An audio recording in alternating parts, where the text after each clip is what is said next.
In a luxurious mansion, a billionaire discovers that items from his storage room have gone missing 3 times in just 21 days. Suspicion falls on his elderly black housekeeper, the woman who has served his family for decades. The next day, he secretly follows her after work to uncover the truth. But what he finds doesn't expose a thief. It shatters his assumptions and changes everything he thought he knew. Before we dive deeper into this story, tell me, where are you listening from? And don't forget to subscribe, because tomorrow, I've got something special waiting for you. Owen Everett Holmes was not a man who missed details. At 32, he ran a multinational development firm with the kind of precision normally reserved for neurosurgery. People described him as brilliant, decisive, emotionally unavailable, but efficient to the core. He dressed in dark suits with barely a crease, spoke in clipped tones that left no room for guessing, and moved through life as if every second not accounted for was a failure in management. He wasn't cruel. He wasn't warm. He simply functioned on a level where empathy was impractical. That morning, Owen delivered the keynote at the summit on equity and technology in urban renewal. The applause echoed cleanly across the auditorium as he stepped away from the podium, his tailored suit catching the light just right.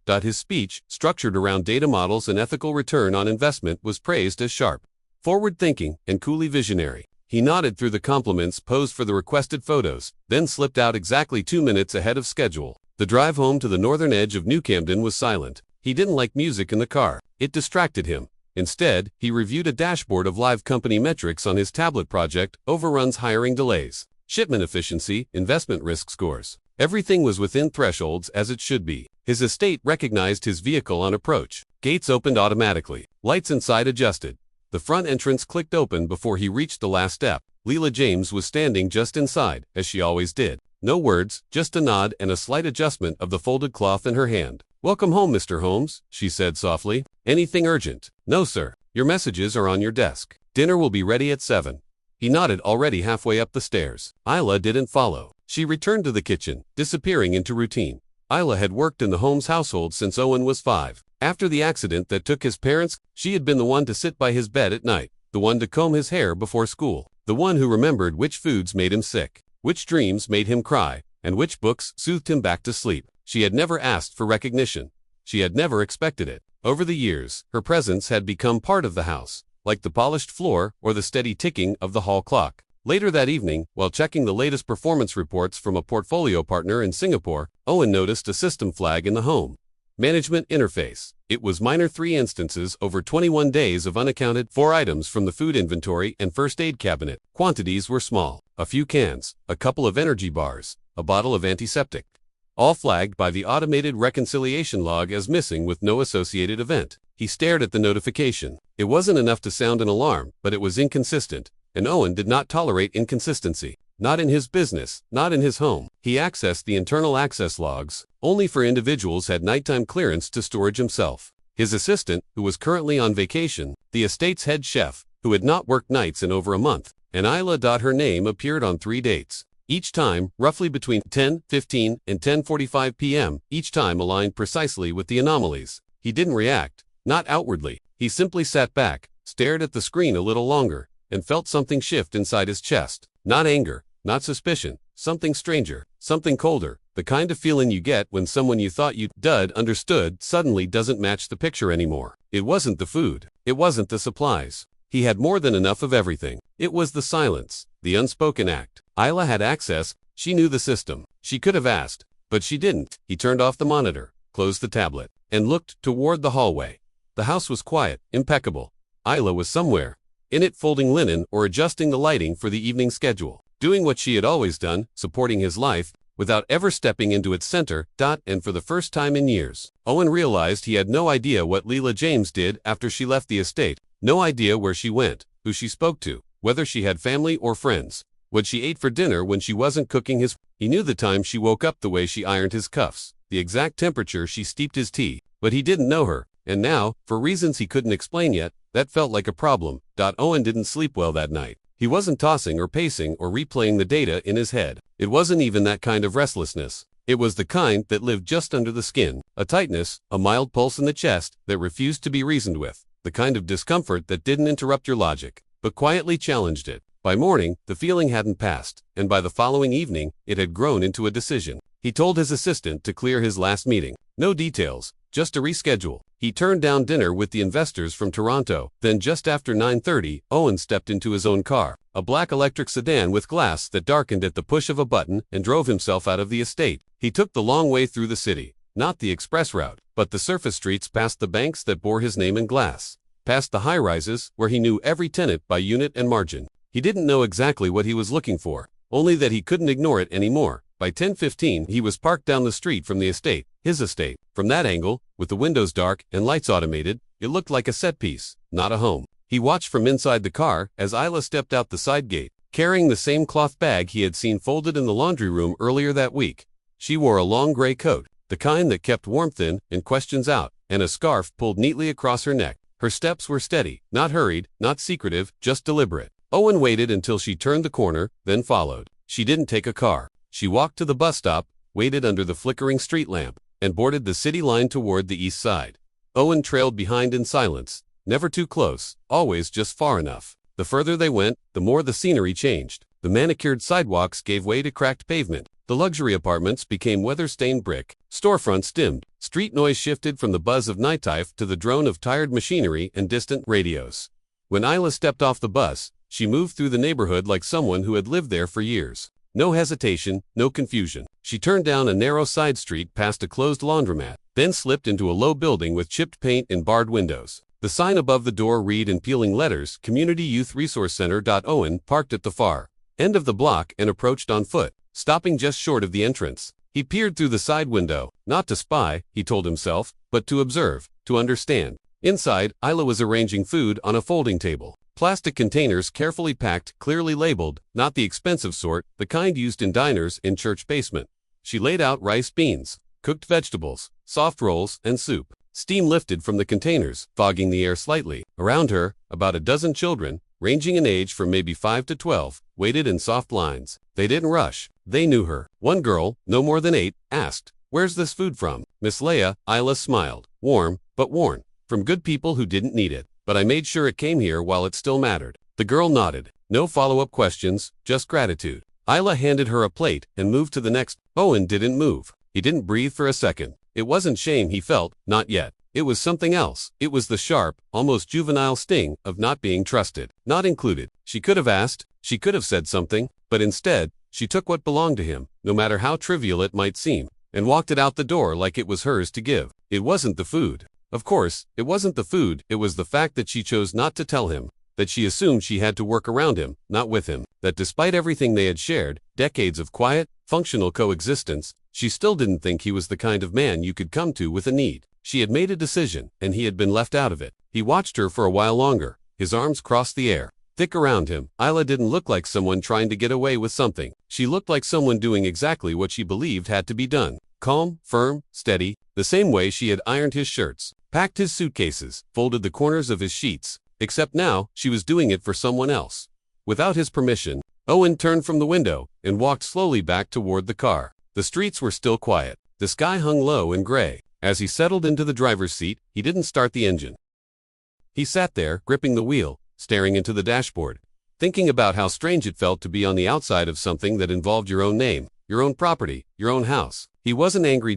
Not in the way people expected anger to look, but he was something. He just didn't have a word for it yet, and that unsettled him more than he cared to admit. The next afternoon, Owen found himself in front of a building he wouldn't have looked at twice any other day. It was low, old, and beige with flaking paint. The entryway was cracked, and the doorbell looked like it hadn't worked in a decade. There were 3 mailboxes taped shut with the names written in permanent marker. He had parked around the corner, walked the last block alone, and now stood at the base of the narrow stairs, trying to understand what he was doing there. He knew why, but he didn't understand it yet. He climbed slowly. The stairwell smelled faintly of cleaning solution and fried onions. The hallway was dim, the overhead light flickering. He paused in front of the apartment labeled to be, and knocked twice. No one answered right away, and just as he was about to knock again, the door opened. A small boy stood there, maybe 9 or 10, thin with big eyes and a cautious curiosity. He wore a worn sweatshirt and mismatched socks. When he looked up and saw Owen, he didn't flinch. He just blinked. "Are you Mr. Owen?" Owen hesitated. "Yes. Is your grandmother here?" "Not yet. She's still at the center." "You want to come in?" Owen didn't know what to say. He stepped in slowly, almost unsure of his own weight. The apartment was small, immaculate. The walls were faded. but decorated with family photos, religious art, and hand-drawn pictures, some clearly made by the boy. The furniture was clean, but secondhand arranged with care. In one corner was a bookshelf with several rows of paperbacks worn from use. "You want some water?" the boy asked. Owen opened his mouth, then closed it. "Sure." The boy disappeared into the kitchen and returned with a cup. "It's warm. The fridge doesn't make it cold anymore." Owen took it. "Thank you. You look different than the pictures." "Older what pictures?" The boy pointed to a small frame on the shelf beside the couch. Owen walked over and saw it, a grainy black and white newspaper photo of him as a child. Maybe 8. Standing at a ribbon-cutting ceremony. Next to him was his grandfather. Behind them, barely visible, was Isla holding a clipboard. "My grandmother says, you were a good boy, just quiet, always thinking." Owen didn't know how to respond to that. He looked around the room. On the wall near the kitchen, he noticed a framed certificate. It was yellowed, the corners curling under the frame. He stepped closer and read the print. "Certified Practical Nurse, State of New Jersey, issued 1986. He turned toward the boy. "Your grandmother was a nurse." "She was, but she stopped when someone said they didn't want a black lady touching their baby. That was a long time ago." Owen looked back at the certificate. He didn't say anything. "She tried to volunteer at clinics. After that," the boy added, "but she said she got tired of being thanked with silence." There was something sharp in that sentence. Owen felt it lodge in his throat. "She works a lot," the boy continued. "And she never takes anything from your house, unless it's stuff people were going to throw away. Like the food from the fridge when it gets marked expired. She checks the labels. She says she'd never give us anything that could hurt someone." Owen sat down on the armrest of the couch. He didn't trust the weight of his body on the old frame. "What's your name?" "Louis." "Nice to meet you, Louis." Louis nodded politely. "You ever been here before?" "No," Owen said quietly. Louis looked around the room. "It's not fancy, but it's safe. That's what Grandma says matters most." Owen nodded, eyes lingering on the details. A stack of medical documents sat on the edge of the table. One was an insurance form half filled. Another was a medication list with dates and check marks. Next to them was a bottle of generic pain reliever half empty. Everything in the room told a story Owen had never asked to hear. Not because he didn't care, or maybe exactly because he didn't want to risk caring more than his position allowed. The door opened. Isla stepped in, grocery bag in hand, paused when she saw Owen. For a brief moment, her eyebrows rose. Surprise, definitely, but it faded quickly into something gentler, more curious than cautious. "Well," she said, placing the bag down, "this is unexpected." Owen stood, unsure whether to apologize or explain. Isla looked from him to Louis. "Did he offer you water?" "At least he did," Owen said. "Good. I raised him right." She took off her coat, hung it neatly on a peg by the door, and turned back to him. "I was going to make something simple for dinner. You hungry?" Owen hesitated. "It won't poison you, Mr. Holmes," she added with a small smile. "Just lentils and rice." He nodded once. "That would be fine." Isla worked quickly in the kitchen. Louis helped set the table with quiet confidence. Owen watched it all like a visitor in a country he'd never studied. Isla moved differently here. Not careful, not deferential, just herself. And it was the first time he realized he had never really seen her be that person. During the meal, they talked about small things. Books. Louise liked the weather that week. A teacher who said Louis had potential. Nothing was said about work, about the house, or about the food that traveled between them. It was just dinner. Ordinary, kind, and yet, as the meal ended and Louise carried the dishes to the sink, Owen felt something settle in him he hadn't expected. A kind of peace laced with discomfort, because this version of Isla laughing with her grandson, explaining how to steam rice without wasting gas, humming softly while rinsing plates was so far removed from the quiet shadow who folded his shirts that he wasn't sure which one was the real her, or worse, if he had ever really known her at all. The drive back felt longer than it should have. The streets were nearly empty, washed in the quiet yellow of early evening streetlights. Owen kept both hands on the wheel, his eyes forward, though the road barely registered. His mind was still in that small apartment with the uneven floor, the faded photos, the quiet boy, and the woman who had for 2 decades moved through his life. Like clockwork, the scent of lentils still clung to his jacket. He hadn't said much when he left, just a thank you. Isla hadn't asked why he came. She didn't press, and somehow that unsettled him more than if she had. When he arrived home, the house greeted him in the usual way. Lights adjusted, temperature stabilized. A soft chime welcomed him back, but nothing about it felt right. Not tonight. He bypassed the living room and kitchen and went straight to his home office. The monitors blinked awake before he touched a key. The central dashboard pulsed with efficiency project timelines, investment tickers, environmental controls, household logs. He ignored everything else and pulled up the inventory system. He reopened the flagged incident reports. 3 incidents spread over 21 days, each marked with missing or unaccounted for items from pantry or medical stock. The logs had been auto-flagged due to discrepancies between expected and recorded quantities. He clicked through each record again, this time slowly. On first glance, it looked like Leela's name lined up exactly with the anomalies. But now, after everything he had seen and felt and tasted, he looked deeper. He opened the time-stamped warehouse scans. The kitchen staff was required to document expired or discarded food weekly. Most did, but not all. He noticed something new this time. On each flag day, there was a matching entry by the sous chef labeled menu substitution. A few lines down, an item marked for discard. Not removed, just marked. But the final deletion log was missing. He checked with the system override key and ran an audit. Of the 10 food items marked missing, 7 had been recorded earlier that day for discard due to nearing expiration or damage. But because the discard action wasn't completed, meaning no one scanned the item out of inventory, the system still counted them as present. The remaining 3 were marked as non-conforming, stocked by the catering software items not selected for official menu service due to presentation or packaging defects. All flagged as waste, none recorded as removed. He stared at the screen. The cursor blinked slowly at the edge of the data grid. He moved on to the medicine cabinet log. Similar issue. A bottle of over-the-counter antiseptic had passed its usage date by 48 hours. Another bottle of allergy relief marked with a missing cap. A nutritional shake in damaged packaging. All items scheduled for replacement, none scanned out, all flagged as missing. What the system called a breach was, in fact, human omission. A small break in protocol. A task unfinished, a step skipped. And Isla, operating with her usual care and silence, had likely seen what no one else bothered to see. That those items, while technically expired, were still safe, still usable, still able to serve someone who needed them. He sat back in his chair. The room was dim, the soft glow of the monitors, the only light. He rubbed the bridge of his nose and closed his eyes. There was no theft, no deception, no betrayal, just an invisible, unspoken act of quiet correction, of salvage, of service. And he had assumed the worst. It wasn't malicious. He hadn't come at her with blame or accusations, but he had doubted her, even for a moment. And worse than that, he hadn't known her well enough to know better. He opened the personnel file marked James Lela. It was sparse. Start date, pay history, emergency contact, none. Performance record, flawless. He clicked through to the notes section. Blank. Not a single entry.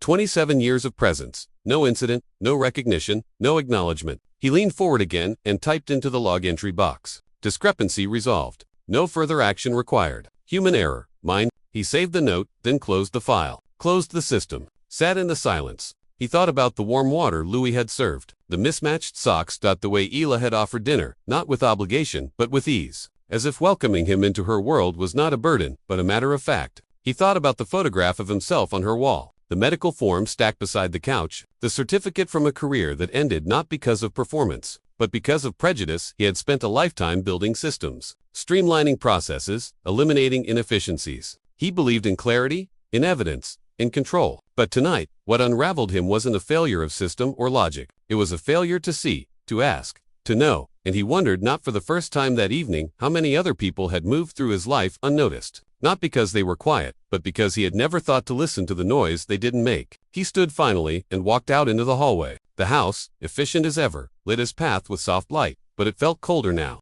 Not because the temperature had changed, but because something else had.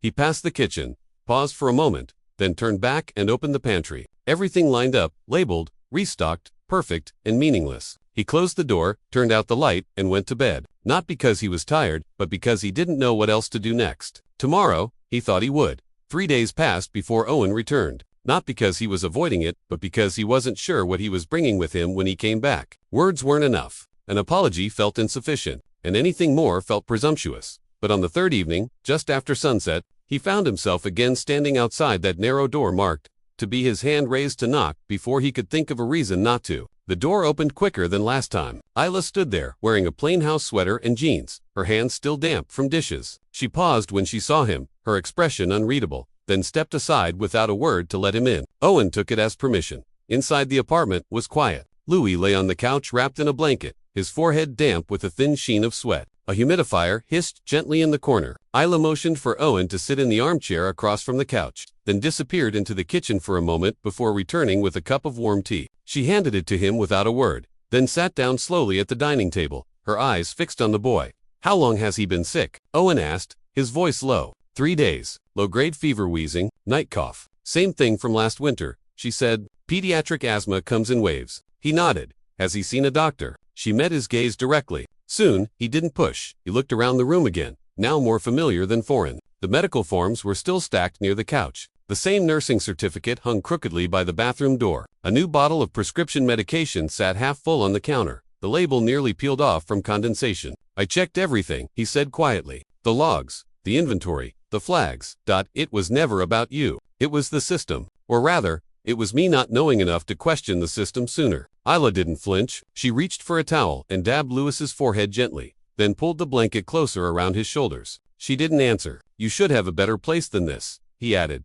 That made her look at him again, her expression calm but clear. I had one, she said. A 2-bedroom, ground floor, near a decent school. That was before my daughter got sick. We sold it for the treatment. What we didn't sell went to debt. Then she died. Then Louise got sick. Then the center lost funding. So I started bringing the kids here after hours. Her tone never turned bitter, just plain matter of fact. You make more than enough to afford another home, Owen said carefully. My salary covers rent, food, and medication, she replied. It doesn't cover stability, Mr. Holmes. That costs more than money. These days, he leaned forward. Then let me help. You already have, she said, motioning toward the cup in his hand. You came back. He set the tea down. I can do more. I want to. She smiled gently. Owen, I've never resented you for the years between us. You were a child when I came into your life, and you grew up into a man with responsibilities I can't even imagine. I watched you build your world. I never expected to be part of it. I was there to keep things steady while you moved forward. That was my role, and I accepted it with pride. She paused, looked at him fully. I love you like a son, but I never mistook myself for your mother.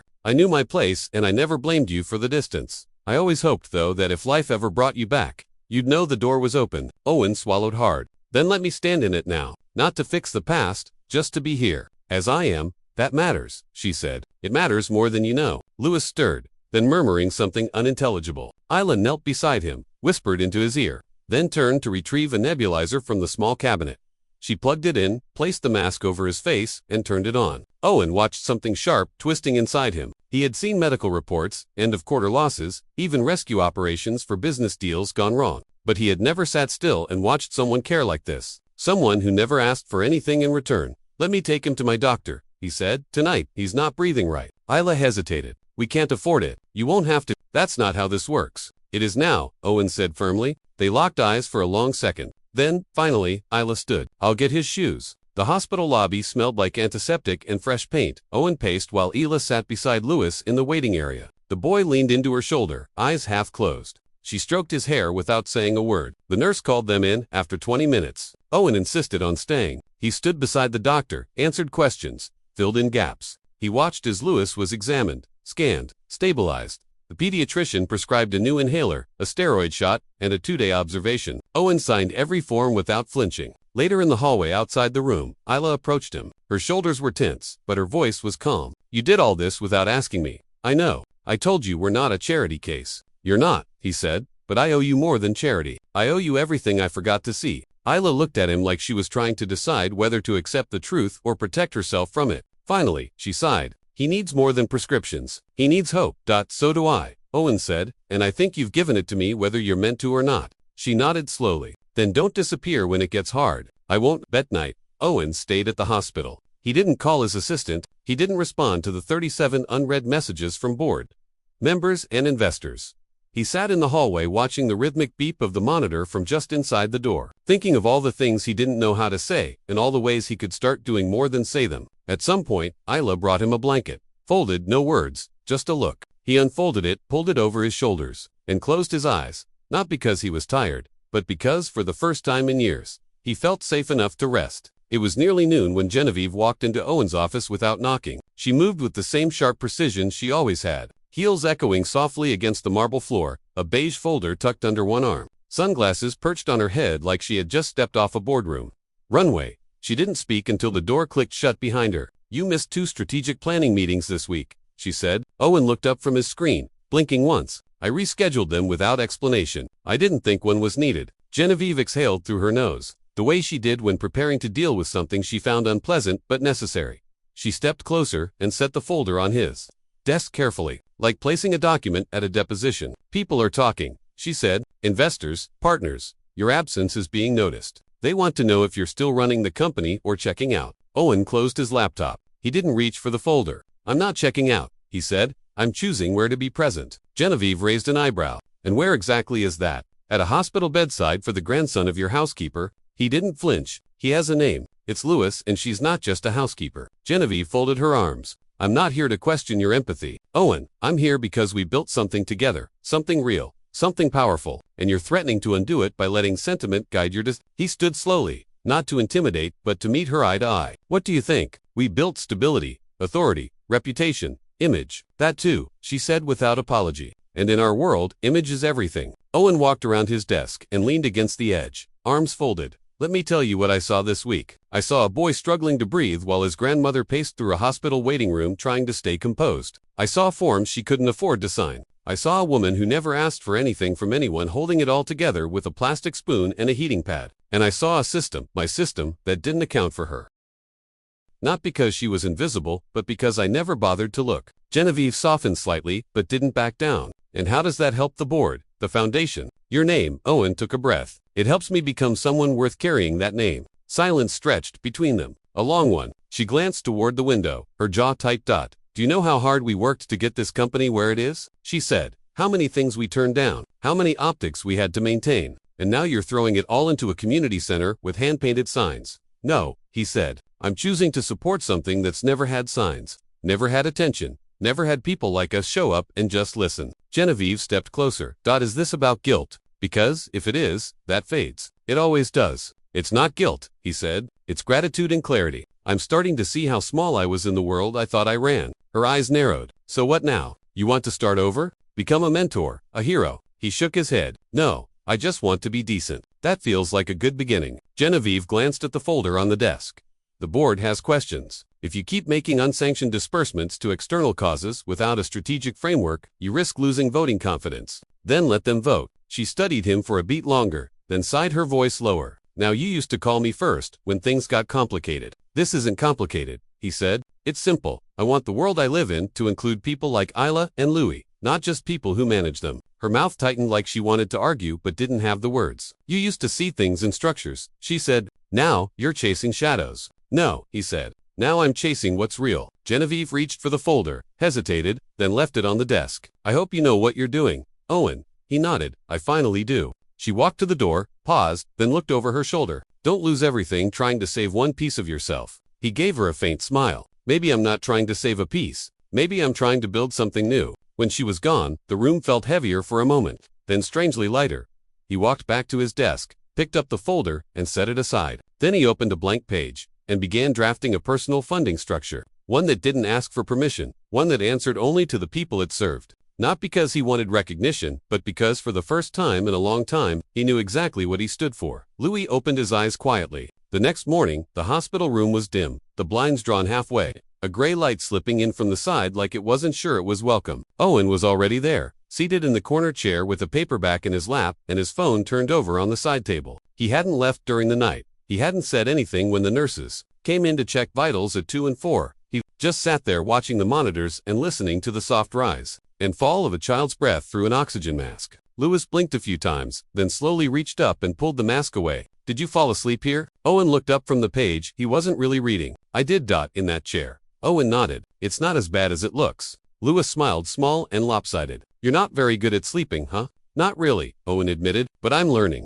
The boy shifted slightly under the blanket. Did you bring that space book again? Owen reached into his bag without a word and pulled out 3.1 was about the solar system, another about astronauts, and the third had glossy pages filled with deep space telescopic images. He held them out like a magician, revealing his best trick. You pick, he said. Louis chose the one with stars and black holes and opened it gently as if afraid it might disappear.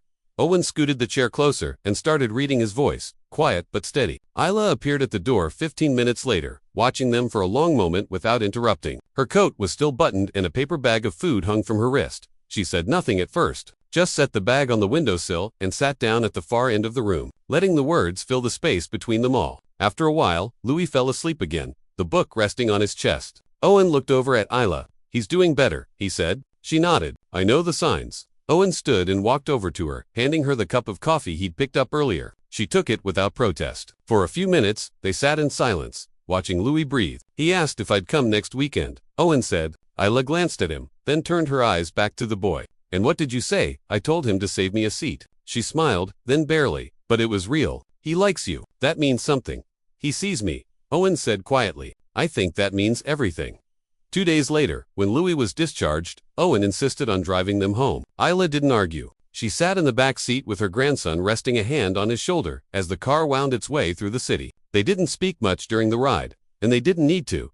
It was the kind of quiet that comes from shared experience, not avoidance. As Owen helped carry their things up the stairs to the apartment, Louis looked up at him from the landing. Are you coming back tomorrow? Owen paused, adjusted the strap of the bag on his shoulder. I'll be here before you finish breakfast. Louis grinned and pushed open the door. By Saturday, Owen found himself at the community center again. This time, he didn't wait for an invitation. He just showed up, rolled up his sleeves, and started stacking folding chairs. The space was busier than usual. A handful of volunteers setting up reading stations. A few parents bringing their kids early. Isla was there already, placing a row of plastic cups beside a cooler of juice. She looked up, surprised but not startled. You came back? I told you I would. Yes, she said, handing him a stack of napkins. But people say a lot of things when they're feeling needed. He didn't answer, just started arranging the cups. A girl, about 6, tugged on his sleeve. 10 minutes later.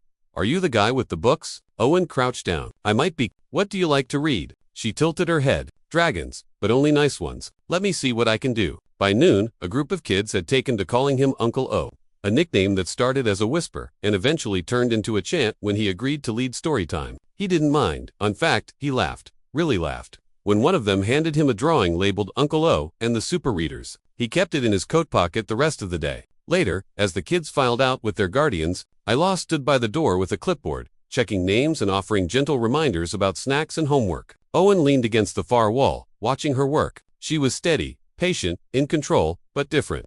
Lighter. When the room finally emptied, she walked over to him and handed him a bottle of water. You handled the sugar rush better than I expected. I've handled boardroom buyouts, he said. That was tougher. She laughed. Not a full laugh, but enough to show he wasn't entirely wrong. They stood there for a moment, both holding bottles, both looking at the chalkboard where a child had scrolled the word hope in bright pink. Thank you for staying, she said. He nodded. I didn't know how much I needed to. When he left that afternoon, Louis walked him to the steps. They sat for a minute, knees touching, eyes on the street below. Do you think people can really change? Louis asked, voice low. Owen thought about it. About everything, about boardrooms and bedsides and the weight of a child's trust. Only when someone sees them enough to believe it. Louis looked up at him. I see you. Owen smiled. Then, no layers, no roles. Just a man on a step beside a boy who had every reason not to trust anyone, and yet still did. It was a beginning, and he was exactly where he wanted to be. The following week, Owen arrived at the community center just after noon with no tie, no driver, and no intention of staying in the background. He had called ahead not to announce his presence, but to ask for time to meet with a group of volunteers who managed the day-to-day programs. They gathered in the back room, folding chairs pulled into a rough circle, clipboards in hand, skepticism in the air. It wasn't hostility he felt when he walked in. It was caution, the kind that comes from too many promises broken by people who never stay long enough to help clean up. Owen stood instead of sitting, not because he wanted to dominate, but because he wanted them to see him clearly. No filter, no angle. Thank you for making time, he began. I know you all have more pressing things to do than listen to a man in dress shoes talk about community, so I'll keep this short. I've been here a few weeks, not long enough to understand everything, but long enough to know what I didn't see before. You all are doing something rare. You're holding space for people no one else does, and I want to support that. Not by leading it, but by getting out of the way and giving you the tools to keep going. He laid out a proposal, a dedicated fund, monthly disbursements, no corporate branding, no PR press kits, just steady resources and the freedom to use them where they mattered most. No approval process through his office, no photos for social media. One of the volunteers, a middle-aged woman with a clipboard full of student rosters, raised her hand slowly. And what do you want in return? She asked. Owen smiled. I want to stop showing up like an outsider. The room stayed quiet for a beat, then someone else nodded, then another. Eventually, the room exhaled, not with applause, but with a cautious kind of agreement. Isla, who had stood quietly in the corner the whole time, walked over once the meeting ended.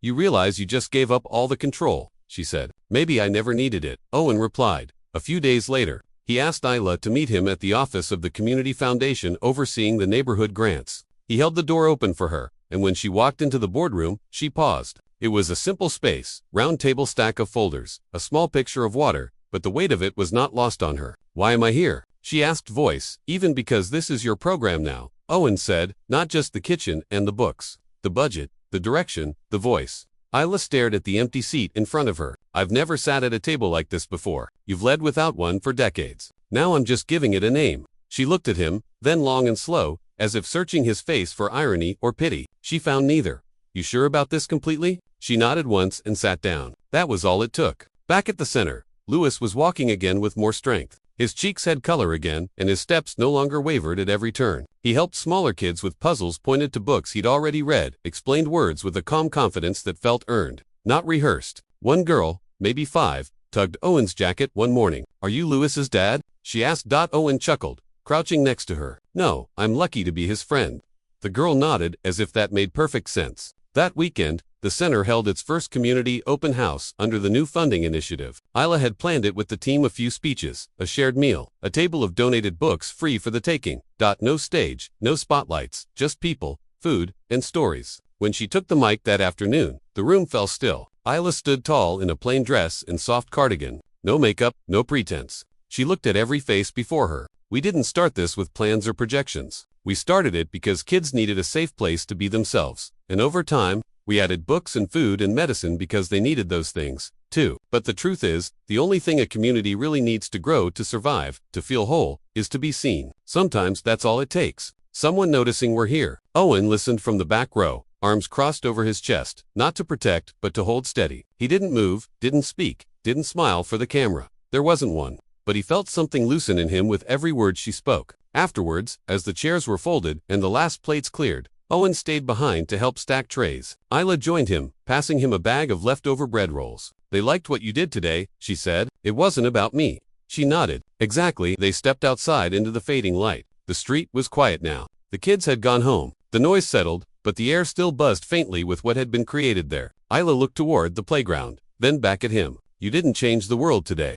Owen followed her gaze. No, he said, but I helped someone dream in it. Isla didn't smile, but her hand brushed lightly against his elbow. That's how it begins, she said. And in that moment, beneath the sky turning from gold to gray, neither of them needed to say anything more. The email came on a Wednesday afternoon, tucked between a reminder about Louis' medication refill and a forwarded notice about a book drive. Isla nearly deleted it before opening it, assuming it was spam or some kind of mailing list she never signed up for. But the subject line stopped her cold invitation to speak. Community Voices in Education Conference. She read it once, then again, then once more. Slower word by word. They were inviting her to speak at a city-run forum alongside educators, youth advocates, and nonprofit directors. They wanted to hear about the reading program, about the kids, about her. She didn't respond that day. Or the next on Friday, she brought it up to Owen. They were standing outside the center after hours, watching Louis toss a deflated soccer ball with 2 other kids in the parking lot. I got a strange email, she said. Owen looked over. Strange good or strange bad? They want me to speak at some city conference about education or community or I don't know. That doesn't sound bad. Isla crossed her arms. They must think I'm someone else. Owen didn't answer right away. He watched the kids for a minute, then turned to her fully. If the room exists, it's yours to walk into. They don't get to decide if you belong. You do. Isla shook her head lightly, the corners of her mouth tight. I've never stood at a podium in my life. I speak to kids on carpet squares and mamas in kitchens, not professionals in suits. Then speak like that, Owen said. That's why they need you there. A pause. Then quietly, you think they'll listen to someone like me? Owen didn't blink. I did. That night, she clicked reply and said, yes. In the week that followed, Louis helped her practice.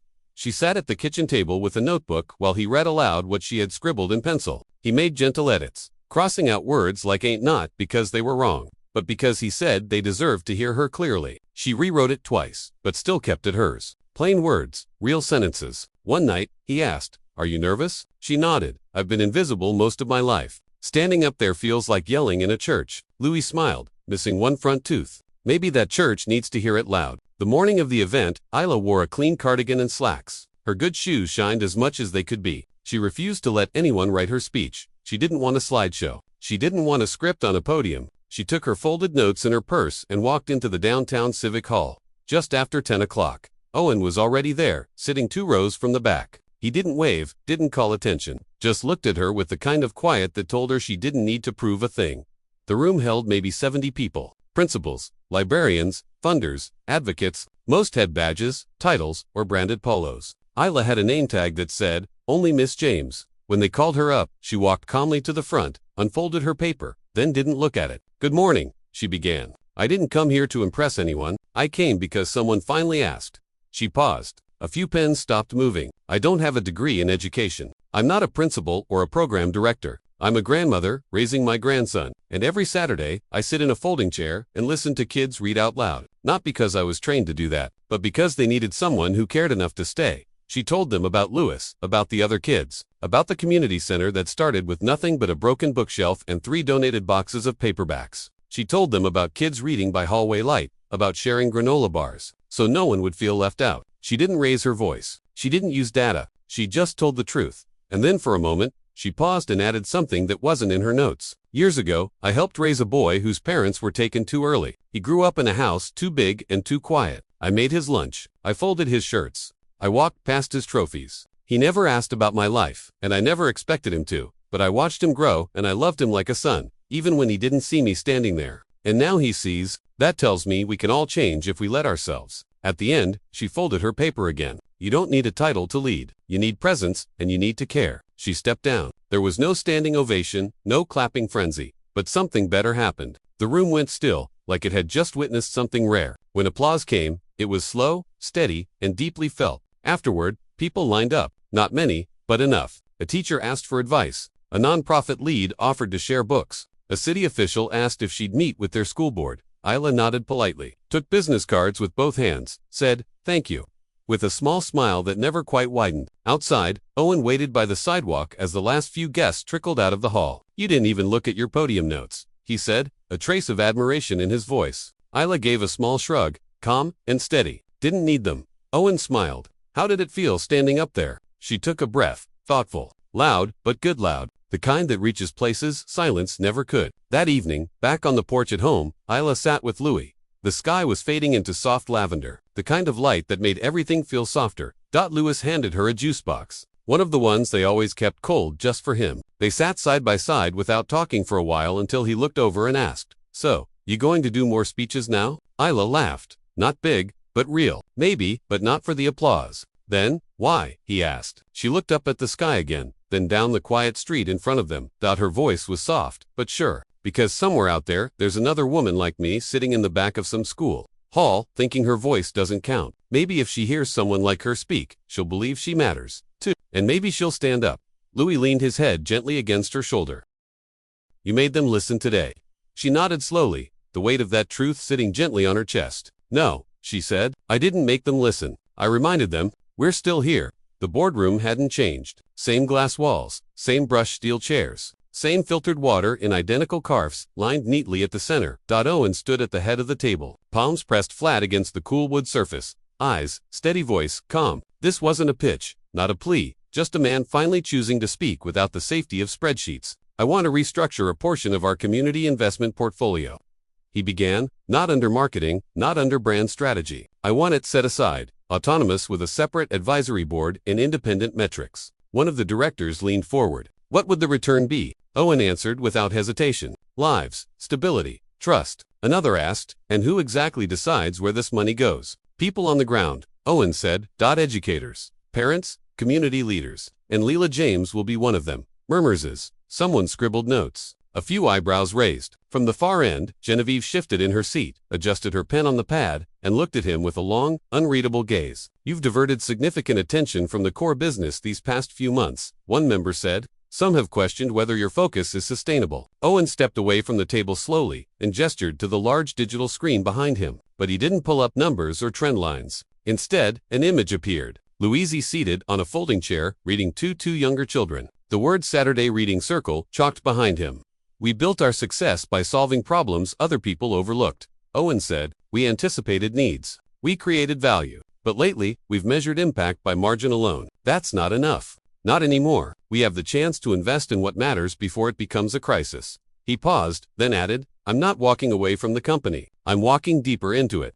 Silence settled like dust. Genevieve finally spoke. "And the brand, the optics." Owen met her eyes. "The brand will survive telling the truth. And the truth is, for years, we've benefited from a community we rarely spoke to. That stops now." She tapped her pen twice, a habit she always had when making peace with something she couldn't control. Then she nodded once. "I don't agree with all of it," she said, "but I've seen what it's done. Maybe that's the part I needed to see first." The vote passed. 2 weeks later, Owen sat in his home study, not with reports or market updates, but with a blank document open on his laptop. The title, Dear James, A Different Legacy. It wasn't for public release, just for himself. A way to record the shift to acknowledge the man he used to be and the man he was trying to become. He detailed the foundation's parameters. Anonymous funding. No nameplates, no donor walls. Only one instruction, that recipients never be required to perform gratitude. Just to continue to build, to live. He met Isla at the center that Saturday. The papers already signed to the structure approved. She sat on the backbench under the tree, hands folded in her lap. He explained it all, the independence, the autonomy, the decision-making power. She listened, then finally said, "You're not giving anything, Owen. You're returning it to the world that raised you." He looked at her, and for a moment said nothing. Then he simply replied, "Thank you." Lewis handed him a letter that afternoon, handwritten online paper. "Uncle O, if I ever become a doctor, I want to open a place like you did where no one has to show their wallet before they show their wounds. Thank you for seeing us. Love." Louis Owen kept that letter in his wallet, not in a safe, not on a wall. The following month, during an internal leadership summit, Isla was introduced quietly as an external advisor. No speech, no slideshow, just a name on the program and a seat at the table. Afterward, Owen and Lewis walked through the company's atrium. They paused at a photo wall of past presidents, including Owen's father. Louis looked up. "You think they'd be proud?" Owen thought for a second. "I think they'd finally recognize me in you." As they left, an employee passing by said, "Morning, Owen." No title, no stiffness, just a name, said warmly. And Owen nodded, holding the door open for Lewis, who stepped into the building like he belonged. Because now, he did. Join us to share meaningful stories by hitting the like and subscribe buttons. Don't forget to turn on the notification bell to start your day with profound lessons and heartfelt empathy.